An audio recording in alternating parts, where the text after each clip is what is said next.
Well, we're so thrilled to have Jeff Foxworthy with us here today. And Jeff and I have been friends for quite some time. We'll talk about that in just a few minutes. But before he comes up, as if you have not already seen enough short videos today, I just wanted to show you one more video. For those of you, it's your first time, it's like, really? I could have stayed home. So anyway, I just wanted you to see this because this is going to frame our conversation and give you a little bit of context about why we invited Jeff and why we're so excited about what he's doing in the community and why I think you're going to find it inspiring enough to where some of you are going to find the courage to step out and do something a little bit uncomfortable. So check this out, and then Jeff will come and we'll have a conversation together. Watch this.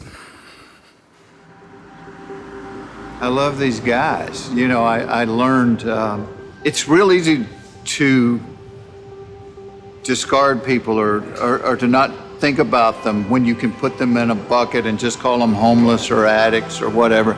But when they become Jack and Wayne and Kevin and Solomon, when they become real human beings, it's really hard to turn your back on them. And I think that's what I've learned from this place is everybody in here is no different than I am. It's people that got damaged early in life, and because of that, they had struggles, but they're loved no less by God than I am. And so it's kind of a cool thing to sit around in a room full of men and actually talk about these things. And I was telling somebody the other day, if you offered me $1 million, but I had to give away my 10 years at the mission, I wouldn't take the money because it's changed my life. It's made my life better. And how do you put a price tag on that?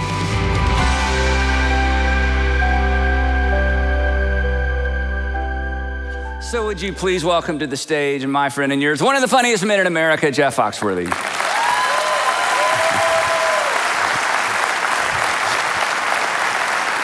That's a lot of pressure. Yeah, it's a lot of pressure. Wow. So thanks so much for doing this. My pleasure. Yeah. And Jeff and I have known each other a long time. I'm not sure how we met or who introduced us, but I think it was 2008. Jeff and I actually went to Africa on a Compassion International trip to meet the kids we sponsored. And so I'm not going to show any pictures of me, but here Jeff is doing, he didn't know, yet another talent that people didn't know. The only job I'm really qualified for, blowing bubbles. So we had a fantastic time in that environment, and spending that much time together with Jeff, realized this is a guy that's way more than what people see on television. We became friends. People know you as famous comedian, blue collar comedy. That's for some people, that was their introduction to you. Then Fifth Grader, an incredible run. That was so much fun. As long as they give me the card with the answers. As long as they give you the card with the answer. 20-something books. How many books? I don't know, 26, 7, something yeah, like that. People don't even know that a lot of people don't know that you're an author. You have 26, 27 books. And the most amazing thing, I want to get this right, you've done 6 comedy albums. 3 of them went triple platinum, which means each one sold about 3 million. So Jeff is the largest selling comedy recording artist in the history of the world. So that's like amazing, yeah. It just seems like it should be somebody else. Yeah. So maybe something folks don't know about you is you actually grew up in Atlanta, so tell us a little bit about that. You actually grew up in Hapeville, literally at the end of the runway that's maybe the way I am because I've inhaled so many jet fumes in my life. But it was, the home of Chick-fil-A. So I've known the Cathy families when that was the only Chick-fil-A in the world. So wow. It was a cool place. The Dwarf House, the original. And grew up in Southern Baptist, going to church? Southern Baptist Church, yeah. Got saved early in life, 7 years old. I remember that Sunday, I was like, I wanted to go down, and my mother was holding my shirt. Like during the invitation? Yeah, during the invitation. The old "Just As I Am," the choir's going to sing 5 stanzas, and I'm like, I want to go down, and my mom was like, you're too little, you don't know what you're doing. So, I don't know how this worked out. The preacher came to our house. They had the preacher do a house call, and it sat down and talked to me, and he told my mom, he knows what he's doing. And so I'm like, we're going the Sunday night service, Yep. I said, we're going Sunday night because I'm not going to hell because y'all were too lazy, to let me get in, So, but you want to get in for something? Want to be in the club, in case the world ends tomorrow. Yeah. So it was one of those Southern Baptist churches, yes, yeah. Well, I mean, it was, which was a little bit of a problem for me, because anybody that kind of grew up in that strict church environment, it was kind of one of those places where, you know, don't drink, don't smoke, don't cuss, walk, you know, like do this. And I knew at a very early age I was wired like this. So it was a little bit of a dichotomy for me, because I'm like, I know I love God, but I can't do that. You know, that will drive me crazy. And it probably wasn't until adulthood that I reached the fact that it was like God went, wait a minute, I formed you in your mother's womb. I made you like this because you can have influence on people that can't do this. Yeah.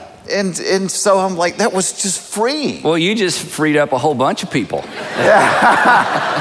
Oh, I love people like this, you know. It's like. So your faith started at a young age, and as like everybody else, there were twists and turns along the way, but that's just been a big part of your life and a central part of your life the whole time for the most part. Yeah, it always was. You know, it's like weird with comedy, because I will have people say, well, why don't you just do Christian comedy? And I'm like, well, then the only people that listen to me are Christians. Why can't I be a comedian that loves, you know, and the cool thing about that is, I'm a big outdoors guy. I love to hunt and fish and hike and all that stuff. So people will come hear me like at a wild game dinner that would never go to church. Yep. But they'll come to laugh for 30 minutes, and then maybe, you know, I can share something else with them. Yep. So, yeah, I don't regret that. So let's talk about the comedy thing a little bit. So you went to Georgia Tech. Went to Georgia Tech. I was a Georgia fan. I would have gone to Georgia. I had no money. And so I had to live at home, and I worked at a grocery store full time. So Tech was the closest school, and I went there for 3 years until they invited me to take some time off. Yeah, here's the funny part. So I had 3 years at Tech. Many of us feel better. And so last Christmas, my mother was saying to me, you know, you have 3 years. You just should go back and get that last year. And I said, Mom, the comedy thing is working out okay. And, she's like, I know, but you would have something to fall back on if.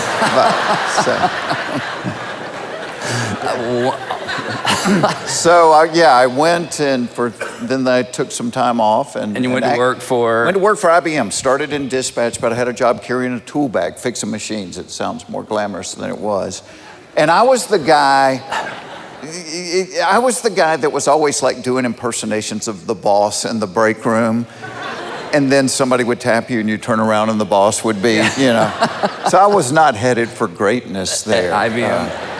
But actually, it was your friends at IBM that encouraged you to step Well, I had a bunch of friends that would go to the Punchline every week. You know, it was kind of new, the comedy club thing. And they kept coming back to work and going, Fox, you're funnier than the people down there. You ought to go do this. And I didn't. And so they entered me in a contest. A lot of people probably remember it, the Great Southeastern Laugh-Off. They entered me in this. They signed you up. They signed me up. And this wasn't an amateur night. It was for working comedians. And so I'm like, I went and watched for a week to try to get an idea what it was all about. So you've never been to a comedy club? No.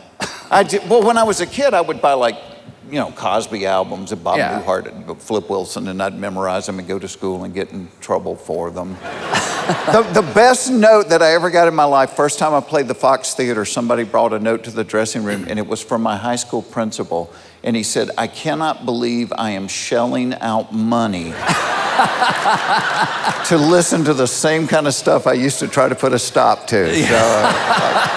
So, it's this thing. Yeah, there's that guy again. Yeah. So I went home and wrote 5 minutes about my family and went back the next week and won the contest. Wow. And first time on set, I had no idea what I was doing. Now, something else very significant happened that night. Yes, my wife. Current wife. No, she wasn't your wife then. Yeah, no, she wasn't my wife then. Yeah, okay. I was single. Yeah. Well, current, you know, it sounds like the one he's got now, not one of the next two or three. Yeah, so, But she was an actress, and she had just done a movie with a guy that was a comic. And so they had a group that came down to root for this guy. So and he was in the... He was in the contest. We're still friends today. So I met, and she came up and talked to me. And I was so nervous, I looked at her and I spilled my drink all down the front of her. And I'm like, well, I guess you'll never go out with me. And she said, you haven't even asked. And that was 30 years ago. So we've been married 32 years. I met my wife and my career the same night, same place. So, yeah, that's pretty cool. Yeah.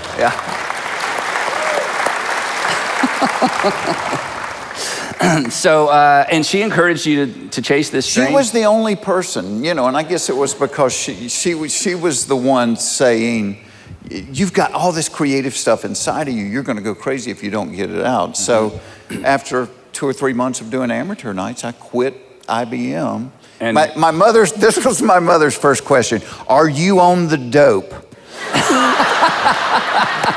Not just dope, the dope. Are you on the dope?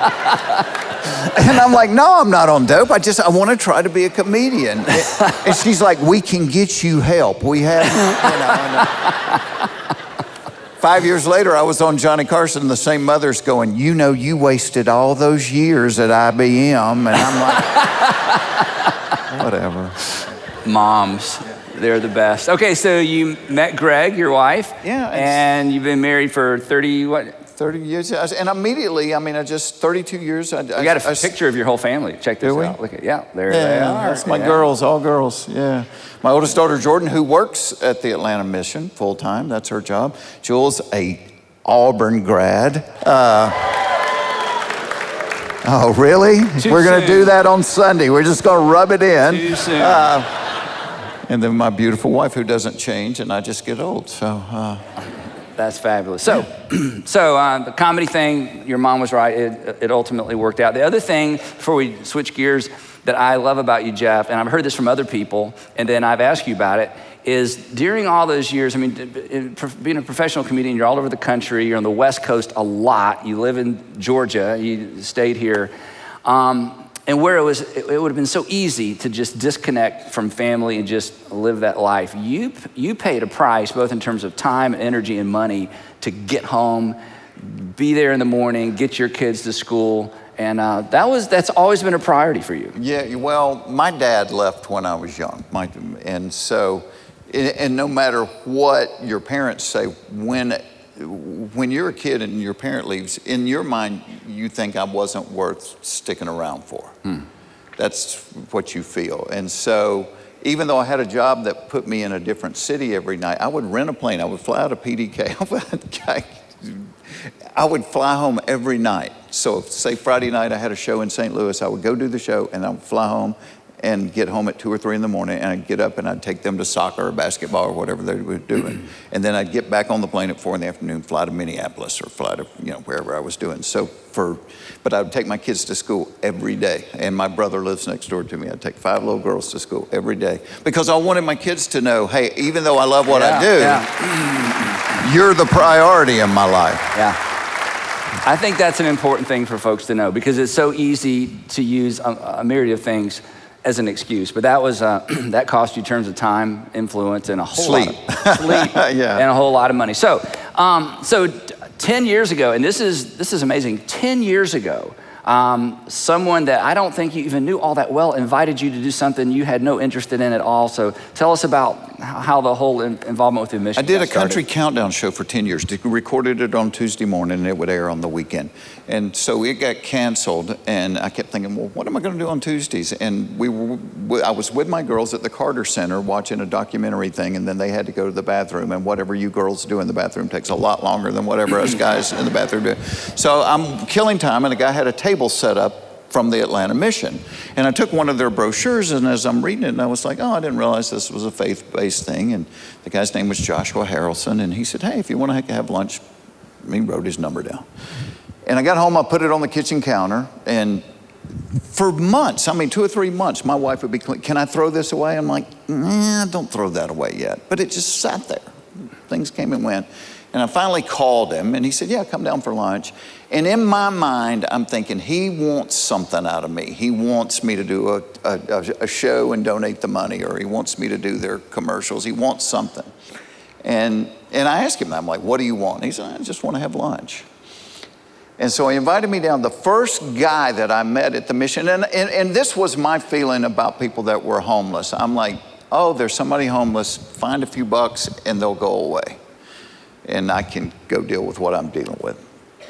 The first guy I met was now we're in the middle of downtown Atlanta. It's this white 20-year-old. This is your first trip down there? First trip down there, having lunch down in the cafeteria. 21-year-old kid named Jason. And I'm looking at him, and to be honest, I'm like, get a job. You lazy, what the heck you're 21 years old. What are you doing? And so we sit down, and Joshua says, hey, Jason, tell him your story. And Jason said, well, it was me and my brother and my mom and dad. And then when I was 11, my mom killed herself. He said, and then the next year, my brother killed himself. And then it was just me and my dad. And my second year of college, my dad killed himself. He said, and I just got tired of hurting. And so I just started getting high. And I'm looking at this kid and I'm thinking, I would have got high too. Oh, because when you get high or when you get drunk, you're not a good employee, so you don't work. Nobody wants to hire you, and so you don't have money, and so you start borrowing and taking from people around you, and that's how you end up on the street, is some kind of hurt that you numb to. That's how you end up on the street. That's how you end up homeless. Something bad happened to you and you couldn't get past. So all of a sudden, instead of being nameless and faceless, this was a real guy with a real story that really, the story stung. And I'm looking at him and I'm going, I could be homeless. I could be you, because I would have gotten high too. And so what was the ask? After lunch, I mean, there was an ask. Well, I went back 2 or 3 times. And I kept thinking, what do you want? And I kept asking Joshua, what do you want? And he said, finally, he said, you keep asking, what do I want? I'll tell you what I want. I want you to lead a small group. He said, none of these guys have ever done a small group. A small group at the Atlanta mission with homeless people. Yeah, do a little small group Bible study. And I'm thinking, there's 6.5 million people in Atlanta, and you can't find anybody more qualified than me? Really? And so that's how it began. It was me and 12 guys. And I had to even entice them. I would stop at Chick-fil-A and get chicken biscuits. I'm like, if you'll just come to small group, I'll give you a chicken biscuit. And so literally, when you get to Chick-fil-A on Tuesday mornings, they're not even open I'll wait yet. for them to open. I'm standing outside in the dark with my little So if you would ever like to get Jeff's autograph, if you'll go to the Chick-fil-A, you have to get there at 6:15, yeah, right? you got 6:15, you got a good shot at it, yeah. So you pick up okay, keep going, And sorry. so, and what was weird, it was almost divine. And I'm like, wow, this job is bigger than I am. So I had a group of guys that some of them I barely knew, that I would text and go, hey, you want to come down here? One like my closest friends. Some of your friends, yeah. Yeah, just associate. And somebody say, oh, this guy's kind of got a heart for, and I'm like, would you like to come down? And almost to a man, every one of them said, I'll come down once, but Tuesdays are busy for me. I can't do it but once. And then 10 years later, they've been there every Tuesday for a decade. Wow. I love these guys. These guys are just so all in. I know some of them are out here today. And so it's not my thing. All I did was say yes. That's all I did. I wasn't qualified. I just said, yes, I'll do this. Wow. Now, why'd you go back? You know what? Well, the thing with Jason... Because he didn't ask you initially to do anything. It was just... Well, here's why I went back, was because of the stories. And in fact, one of my best friends, oh my gosh, if you've never read a book called Same Kind of Different as Me, Ron Hall and Denver Moore, the story of them. But that book really influenced me. And one of my dearest friends in the whole world, Wayne Cook, he and I are that book. But I was scared to death of Cook, because Cook's big. And he was angry when I first started going in there. And I have a friend, Ronnie Brassfield, we call him Chicken Man. And so in one of those early groups, it was hard to get them to talk, to discuss, because if you'd been in church, you don't talk. And so I was trying to think of questions. So one of my questions was, what is the Bible? And so Chicken Man One guy said, well, it's just a book. So Chicken Man took the trash can, put it in the middle of the floor and walked over and dropped his Bible in the trash can, and you see everybody go. Yeah. And Cook got up and he pulled it out and he wiped it off. He said, Chicken Man, don't do that. And he said, well, if it's just a book, why does that bother you? And Cook told this story in the condensed version. He said, when his mom died, he said, I inherited $70,000. And like a lot of us, when we have excess, we don't do well with it. And he just started partying, got a couple of girlfriends, and they're partying night and day, quit going to work, getting high, doing crack. And when you don't go to work, you don't get paid. When you don't get paid, you don't pay your rent, and you end up on the street. And he said, so when I get kicked out of my apartment, we're bouncing from place to place, and I've got my stuff in a few suitcases in a backpack, but as I'm bouncing from place to place, I'm losing stuff. And one of the things that he had was when he was a kid, he had this Bible that his mother had given him, and on the inside cover, she had written a love letter to him on the inside cover of the Bible. Well, somewhere along the way, he loses this Bible. Then, as always happens, the money runs out. The next day, the girlfriends go away, and now you've got a crack habit and you're on the street. Year and a half later, a guy hires him and another guy to go clean out an apartment building that he had bought, and he's going to refurbish and rent out. And so 2 floors, they're cleaning them out. Cook's on the bottom floor, another guy's on the second floor, and Cook goes up to check on him, and he said, there's a little pile of stuff in the corner. Now, this is 100 miles from Atlanta. Year and a half later, 100 miles from Atlanta.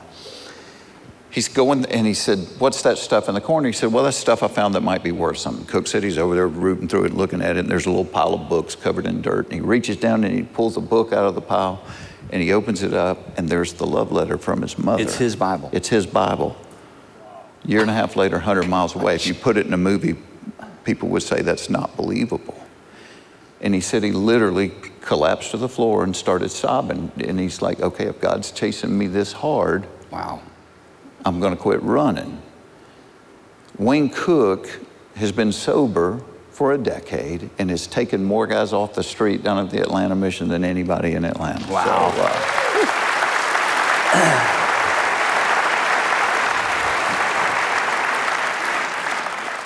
Jeff, you told me that when you start a new group or there's new guys coming into the group, you oftentimes start with Luke 15, and you start with the story of the prodigal son, and the setting is Jesus has Pharisees and religious leaders on one side and tax collectors and sinners on the other, and neither of them understand what God is like. And so he tells these 3 little parables, these 3 little stories, the third one being the story of the prodigal son. But there's also an older brother. And so you told me that's in terms of introducing them to the gospel and the significance of what's about to happen. That's where you start. Why that story, and what's the connection between that and that group? I think it's the greatest piece of literature ever written. And it's, you open your Bible and it's this big. But it's, the story of one son that says, hey, I want my inheritance, which in that culture meant, I wish you were dead. Yeah. You're not dying fast enough. So it says to your dad, I wish you were dead. I want my money. And, goes out and squanders it on all the things that the world tells you are cool things, women and booze and whatever. And ends up feeding somebody's pigs and wishing he could eat what they were eating. He's like, all right, I'll swallow my pride and go back home to dad. And that part of the story that I love is it says, while he was still a long ways away, his father saw him. So his father wasn't. That's an active thing. That's not a passive thing. He's searching the hilltops, waiting on this kid that said, I wish you were dead. They reunite, puts on the ring, the robe, and the sandals, meaning you're not a servant, you're family. And the son that had stayed and that had done everything right gets mad because, the father had said, let's kill the fatted calf and have a celebration because my son that was dead is now alive. Who hated to see the son come home the most? I would guess the brother, but... No, the fatted calf. Oh, yeah. I should the not have calf's like, that no, it's... You're going to use that down the road, though, I guarantee you. No, I'm just not going to answer that question next service. Yeah. Come on. So, but I think it's just such a great analogy because it's called the prodigal son, but it's not really about the son that went away. It's not even about the son that stays and gets mad because they're having a party. It's about the love of the Father. I mean, the whole story's about that, and that's who God is. You can't be bad enough to make him quit loving you, and you can't be good enough to make him love you more. And I think sometimes, especially within the organized church, we become that son that stayed, and we're like, I'm going to do everything right and you'll love me more. And he's like, no, it's not possible. I don't love you any more than I love the guy that's smoking crack under the bridge. I love you all the same. And that's what makes him so cool, man, is we don't love that way. He loves that way. Do the guys resist that story? Is that kind of an eye-opening moment? Well, or I does it take a while for that to settle? You know, most people that live in addiction got damaged early on some type of abuse. It might have been sexual abuse, physical abuse, emotional abuse. So it's hard, you know, to feel like you're loved that way. And I think for a lot of people, the idea of father's not necessarily a good word to a lot of people, you know, especially when you've had a father that's left you or abused you or whatever. So there's a transition there. But this is why these Bible studies are important, because once, and what I did is everything my earthly father could not give me, it was like, God's like, okay, you want a daddy that just loves you, a daddy that doesn't leave, a daddy that's here, a daddy that encourages you, that and so I just let God be my daddy. You know, and there were nights days to this day when I get frustrated and I'm like, Dad, can I just climb up in your lap and you rub my head for a little bit? And so, you know, I freed my dad, because my dad's dad left early. My dad's dad went out for a pack of cigarettes and never came back. And so I'm like, oh, well, that's why my dad was that way. So I freed my dad up from that. And I loved my dad. He passed away in 1999, but he's freed up from that. And so once you understand, oh, I am loved and I'm not, you know, because that's what we all have in common. As a comedian, all I'm thinking about is what do we have in common? That's what I look for comedy in. Well, one thing we all have in common, everybody wants to be significant. Everybody wants to be worth something. And at the cross, God said, you're not worth something, you're worth everything. You're worth everything to me. I'm going to give up my perfect son for you. If you were the only person on the planet, I'm going to do this for you. I love you this much. And so in addiction, if you can ever get that hurt to heal, you can get restored. And it doesn't happen in every case, but it happens over and over and over again down there. Guys that were the hopeless heroin addicts that are out there making a difference, you know, got their own place, got marriages. And so we're all damaged. Every one of us is jacked up in some way. And I think the thing that just thrills God's heart is to see broken things restored. Wow. Because God doesn't start something and go, oh, that didn't work out, I'm going to give up on that. He's like, no, if you'll trust me, I'll make this right. You told me a story once where, because, you know, they're homeless and they all have a story, but they get accustomed to people doing things for them. They come to the mission and they're fed, they come to the mission, they can get into a program. So you decided you were gonna try to teach them, this particular group you'd been with for a while, you had good relationships, to be generous. So you decided you're gonna give them some money to, can you tell that story? Is that too awkward? No, it's not too awkward. So how many people have been wrong about something? Okay, I've been wrong about, it's funny when I look back at my life, most of the things that I argued vehemently for or against 30 years ago, I've totally changed my mind. So the mission has a wonderful thing. It's called being in the program. And if you agree to get clean, if you'll get sober, they'll put you up for a year. They'll feed you every day. They'll put you up for a year, but we're going to go through, you know, emotional healing, spiritual healing, job attainment, you know, all kinds of things. They have to be in a small group with Jeff Foxworthy. Yeah, well, but it's like, we want to restore, we don't want to just keep taking care of you because you're homeless. We want you not to be homeless.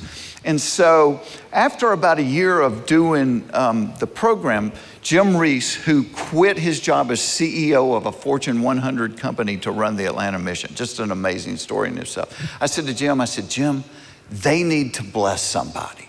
because we're providing every meal, we're providing the beds, we're providing the towels and the soap. They need to bless somebody. And I said, I want to give them all at Christmas $100. And Jim's like, oh no, I don't want people on the street buying crack. No, don't give them $100. And so, and I just, I kept praying over this, and I said, I'm telling you, it's going to be okay. I just feel like God's telling me it's going to be okay. So we ended up on $50. And so by this time, the 12 had grown into, 250 guys on Tuesday morning.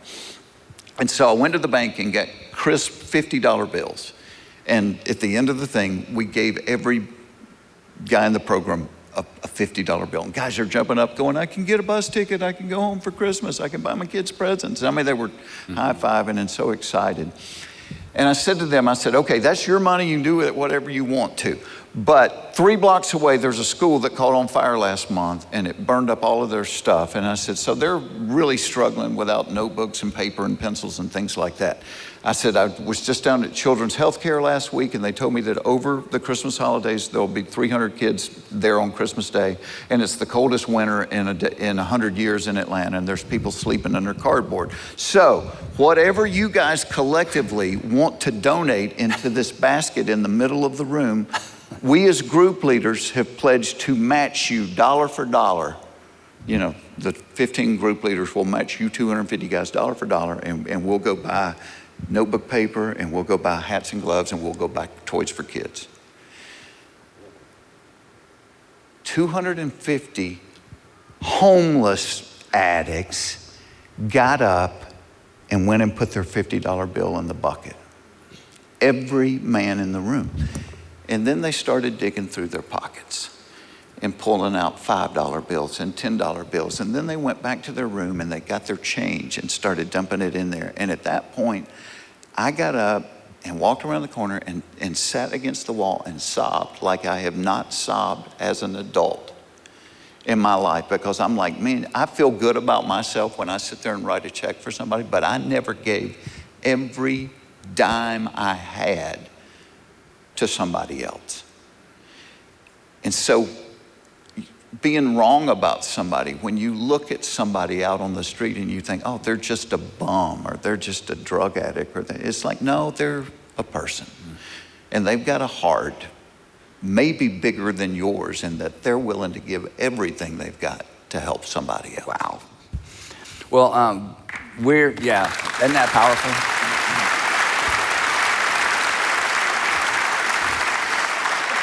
So we're challenging folks at all of our Atlanta area churches, all 9 churches around the city, to step out of their comfort zone, answer a call, and do something uncomfortable. And we've asked people to go to a website. You were here, and some did, and some won't, and some will, and they'll get too busy. And I love the fact that your first invitation, you had that phone number, and you set it on your dresser, and you shuffled it around and moved it around, and it sat there, and then finally. And so what would you say, because our churches are full of busy people, raising kids, grandkids, we're going to work, and our hearts are good. You were generous in our hearts. We're just not all that generous on our calendars sometimes. So, our churches are yours. What do you say to us busy people about these opportunities? Yeah, I tell my kids that you're not really alive until you have a few hold your nose and jump moments.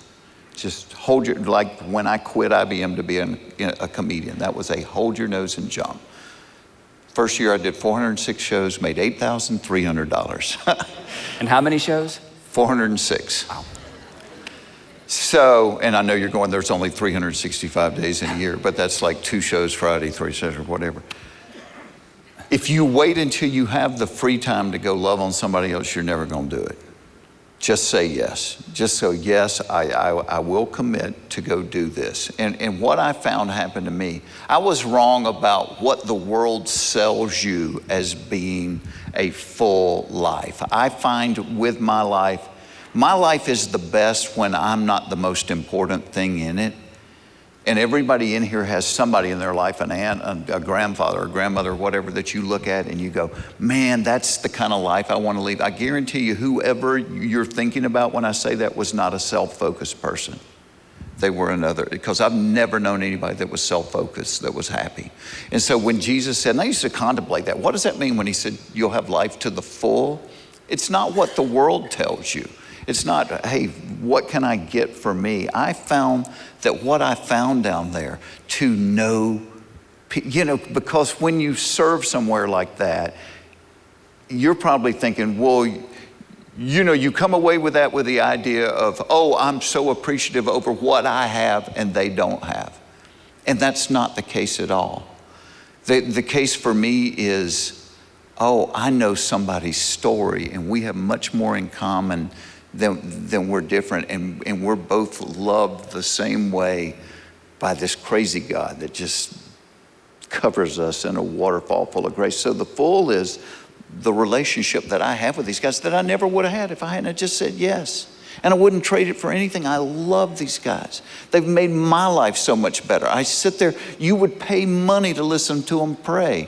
So they're not like this, and I'm not being accusatory, but sometimes on Sunday we act like we got it all going on, And when we do, we're just pretending. We don't have it all going on. So sometimes it's refreshing for a guy to go, hey, I stole my grandmother's life savings to buy crack. And you're like, well, the cross covers that too. We can deal with that. So,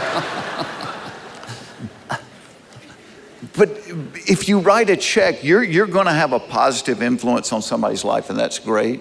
But if you serve, you're not only going to have a positive influence on somebody's life, you're probably going to have a real positive influence on your own life. And it just makes it richer and fuller. And once you've tasted purpose, you can't be happy with just existing anymore. Wow. Well, Jeff, thank you for what you do. Thanks for coming today. Can we give a warm multi-campus welcome and thanks to Jeff Foxworthy. Thank you. Thanks, y'all. God bless you. Thank you.